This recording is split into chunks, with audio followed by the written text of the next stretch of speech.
Hello guys और tech student को नमस्कार। आज क्लास 9 का नया टॉपिक स्टार्ट करते हैं जिसका नाम है रदरफोर्ड का परमाणु मॉडल। सन 1911 में रदरफोर्ड ने क्या किया, एक सोने की पतली पन्नी ली। ये आपकी क्या है, एक सोने की पतली पन्नी है। देखो पूरा कम्प्लीटली गोल तो बन नहीं रहा है क्योंकि जो ज्योमेट्री है वो अच्छी नहीं है, लेकिन समझने की कोशिश करें, समझाने के लिए बना रहे हैं। यहाँ पे इसका सेंटर है, इस पे पॉजिटिव चार्ज है। और क्या किया, इस पे अल्फा कणों की बौछार की। अल्फा कण, तो जब अल्फा कण की बौछार की तो बहुत सारे अल्फा कण क्या आते हैं, वो सीधे निकल गए।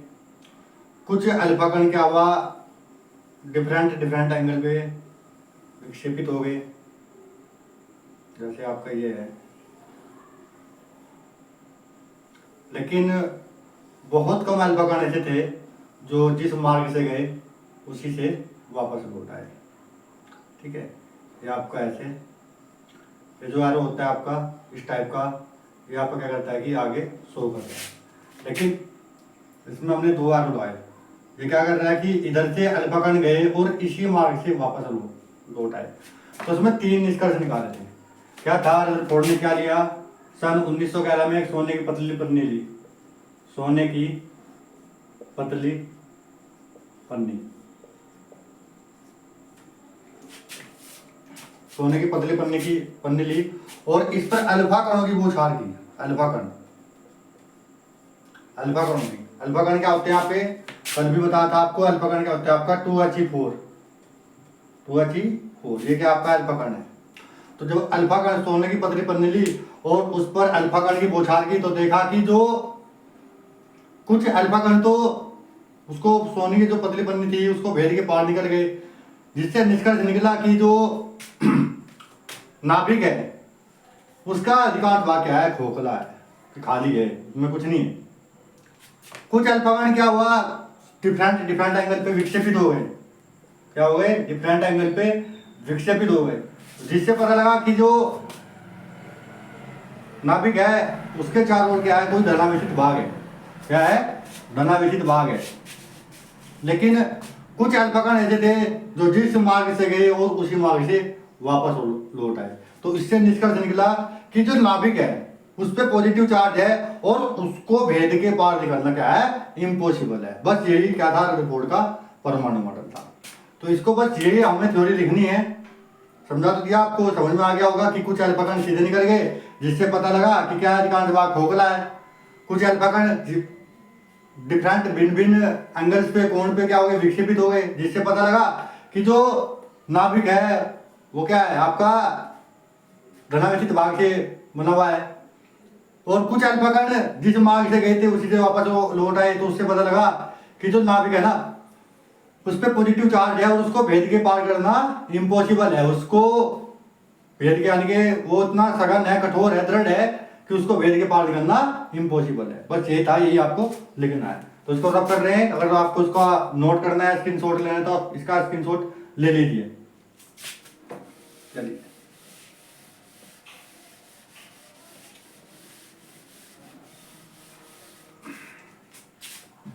अब इसकी थ्योरी क्या है।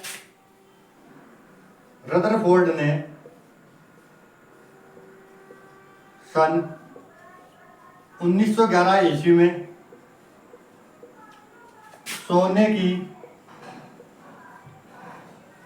पतली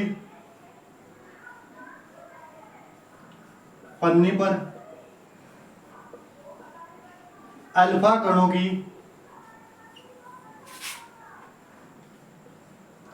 बौछार की और निम्न निष्कर्ष निकाले। नंबर 1 क्या था, अधिकांश अल्फा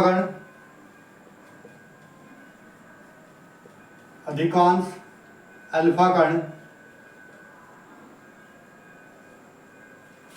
सोने की पतली पन्नी को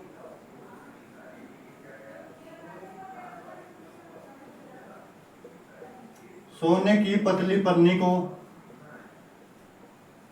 भेद कर पार निकल गए, पार निकल गए, जिससे ज्ञात हुआ कि नाभिक का अधिकांश भाग खोखला है। ये फर्स्ट पॉइंट है, इसको आप नोट कीजिए।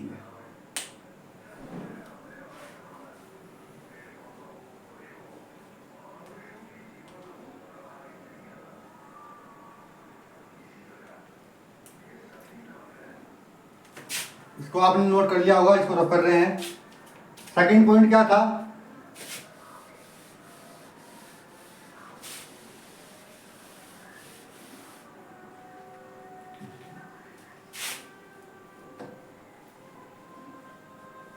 कुछ अल्फा कण भिन्न भिन्न कोण पर विक्षेपित हो गए, जिससे ज्ञात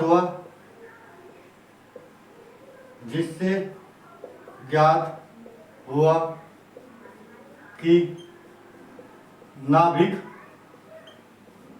पर धनावेशित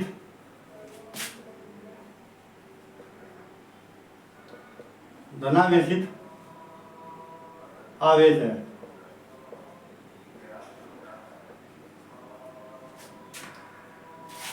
और थर्ड पॉइंट क्या था जी? बहुत इजी है। कुछ अल्फा कण जिस मार्ग से गए थे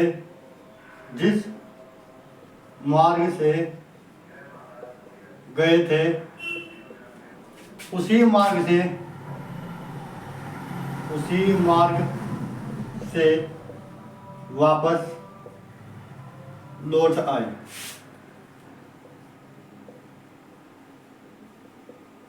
जिससे ज्ञात हुआ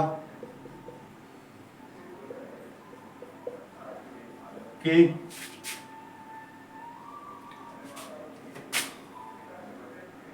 नाभिक के केंद्र में एक धनावेशित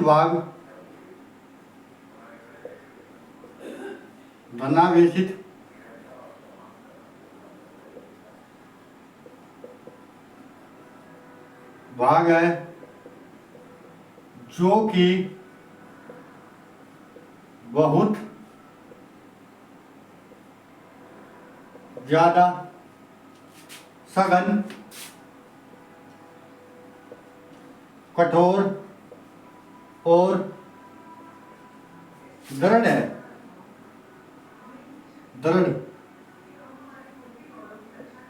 जिसको भेद कर पार निकलना असंभव है। यह क्या था? आपका रदरफोर्ड का परमाणु मॉडल था, जो हमने आपको चित्र में बताया, बिल्कुल वही हमने आपको थ्योरी में बताया, बस बिल्कुल सेम है। कुछ भी आपको इसमें फेरबदल नहीं करनी है। पहला पॉइंट क्या है कि कुछ अल्फा कण सीधे निकल गए, जिससे पता लगा कि नाभिक का अधिकांश भाग क्या है? खोखला है। सेकंड पॉइंट क्या है? कुछ अल्फा कण भिन्न भिन्न कोण पर विक्षेपित हो गए, जिससे पता लगा कि जो आपका नाभिक है, नाभिक पर धनावेशित भाग है। और कुछ अल्फा कण जिस मार्ग से गए थे उसी मार्ग से वापस लौट आए, जिससे ज्ञात हुआ कि जो नाभिक के केंद्र में एक धनावेशित भाग है वो बहुत ज्यादा सघन है, कठोर है और दृढ़ है, जिसको भेद कर पार निकलना असंभव है। यह आपके रदरफोर्ड का परमाणु मॉडल था, बहुत ईजी था। इसको आप नोट कीजिए, इसका आप स्क्रीनशॉट लीजिए। आगे चलते हैं कि रदरफोर्ड का जो परमाणु मॉडल था वो फेल क्यों हुआ था?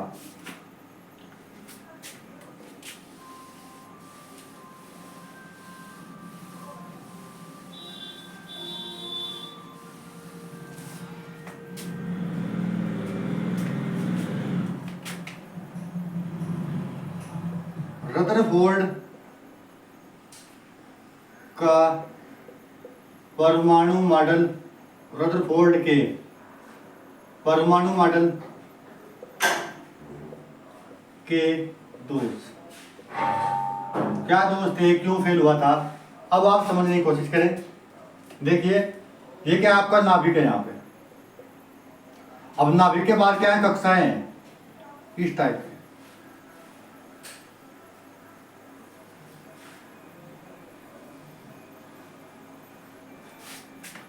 अब इनमें क्या है, इलेक्ट्रॉन घूमता है। उसके बाद इलेक्ट्रॉन घूमता हुआ यहाँ पे आएगा, यहाँ से सेंटर की दूरी अलग होगी, फिर इलेक्ट्रॉन इस वाली साइड में आएगा, यहाँ से सेंटर की दूरी अलग होगी, फिर इलेक्ट्रॉन यहाँ पे आएगा, यहाँ से सेंटर से दूरी अलग होगी, फिर यहाँ पे दूरी और कम होगी, फिर दूरी यहाँ पे आएगा और लास्ट में क्या होगा, इलेक्ट्रॉन नाभिक में गिर जाएगा। रदरफोर्ड ने क्या कहा, देखो सुनो पहले समझने की कोशिश करो। रदरफोर्ड ने कहा था कि जो हमारी पृथ्वी है, जिस प्रकार से हमारी जो पृथ्वी है वो सूर्य के चारों ओर चक्कर लगाती है, कितने टाइम पूरा करती है, 365 दिन। लेकिन सूर्य के चारों ओर घूमते घूमते वो अपनी धुरी पर भी घूमती है और अपनी धुरी पर 24 घंटे में चक्कर को पूरा करती है। ठीक है, उसी प्रकार से रदरफोर्ड ने बताया कि जो इलेक्ट्रॉन है, वो इलेक्ट्रॉन जो है कक्षा में क्या करता है, घूमता है। कक्षा में घूमते घूमते क्या करता है, अपनी धुरी पर भी घूमता है। जब ये अपनी धुरी पर घूमता है तो या तो ये ऊर्जा का उत्सर्जन करता है या अवशोषण करता है।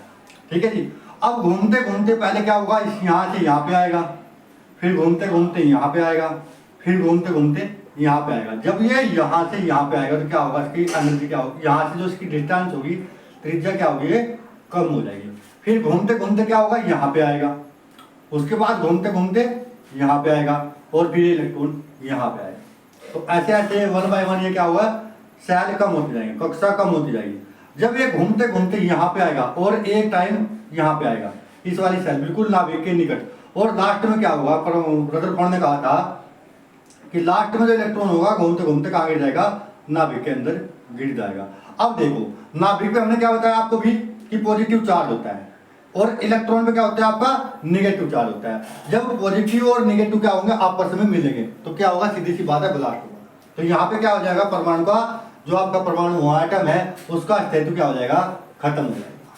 लेकिन ऐसा होता नहीं, इसलिए क्या हुआ, ये फेल हो गया।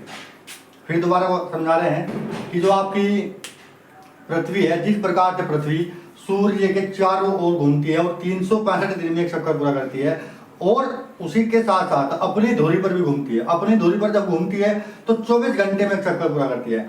उसी प्रकार इलेक्ट्रॉन क्या करता है, जब कक्षा में घूमता है तो जब ये कक्षा में घूमते घूमते क्या करता है, अपनी धुरी पर भी घूमता है। जब वो अपनी धुरी पर घूमता है तो क्या करता है, इलेक्ट्रॉन क्या करता है, ऊर्जा का उत्सर्जन करता है या अवशोषण करता है। अब इलेक्ट्रॉन घूमते घूमते क्या आएगा, दूसरी नेक्स्ट सेल में आएगा, फिर नेक्स्ट सेल से यहाँ पे आएगा, यहाँ पे आएगा, फिर यहाँ इस कक्षा में आएगा, फिर इस कक्षा में आएगा, फिर इस कक्षा में आएगा, फिर इस कक्षा में घूमते घूमते यहाँ पे आएगा और लास्ट में क्या होगा, नाभिक में गिर जाएगा। अब देखो इलेक्ट्रॉन में क्या होता है, आपका नेगेटिव चार्ज होता है, और जो आपका नाभिक है, नाभिक पे आपका पॉजिटिव चार्ज है। वो जब पॉजिटिव और नेगेटिव आपस में क्या होंगे, कनेक्ट में आएंगे तो क्या होगा, एकदम ब्लास्ट होगा। और ऐसा कभी होता नहीं है, इसलिए क्या हुआ था, जो रदरफोर्ड था उसका परमाणु मॉडल क्या हो गया था, फेल हो गया था।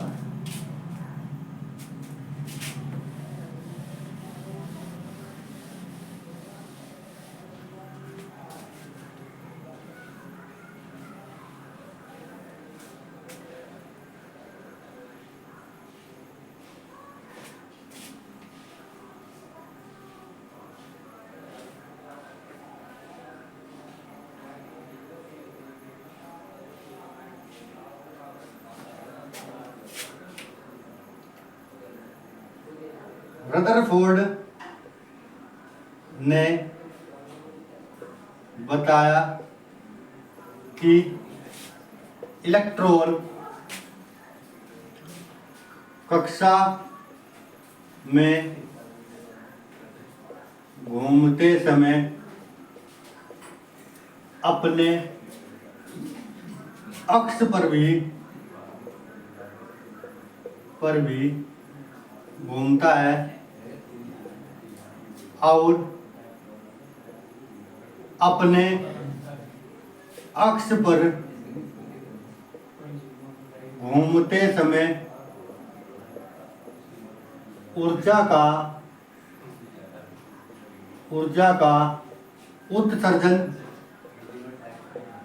उत्सर्जन या अवशोषण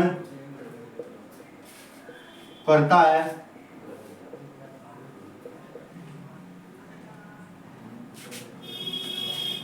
इलेक्ट्रॉन कक्षा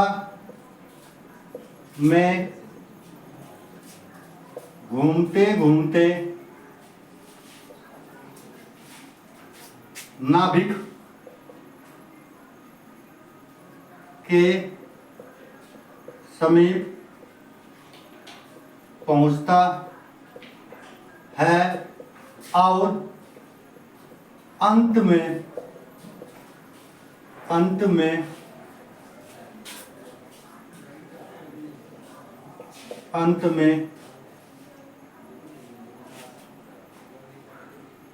घूमते हुए नाभिक में गिर जाता है, जिससे नाभिक का अस्थायित्व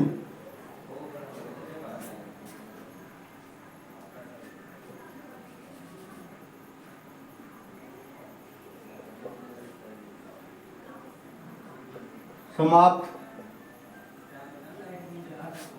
हो जाता है,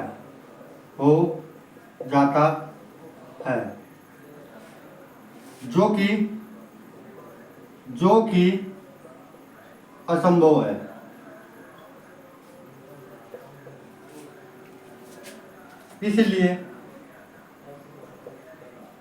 इसलिए रदरफोर्ड का परमाणु मॉडल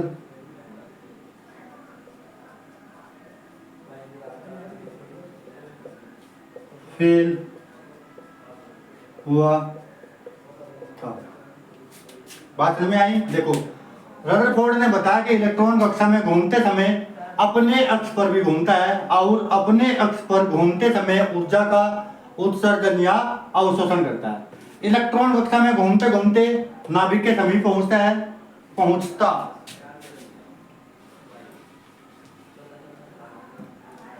पहुंचता है और अंत में घूमते हुए नाभिक में गिर जाता है, जिससे नाभिक का अस्थायित्व समाप्त हो जाता है। क्यों? क्योंकि अभी आपको बताया कि जो आपका नाभिक है, नाभिक पे आपका पॉजिटिव चार्ज होता है और इलेक्ट्रॉन पर आपके निगेटिव चार्ज होता है। जब इसके अंदर निगेटिव चार्ज जाएगा तो क्या होगा? ब्लास्ट होगा, उसका अस्थायित्व खत्म हो जाएगा। इसलिए क्या हो गया था? ये फेल हो गया था। अगर आपको हमारी ये वीडियो अच्छी लगी हो तो प्लीज आप लाइक करें, सब्सक्राइब करें चैनल को और कमेंट करें, जिससे आपको नए वीडियो सबसे पहले आपके पास। Thank you very much.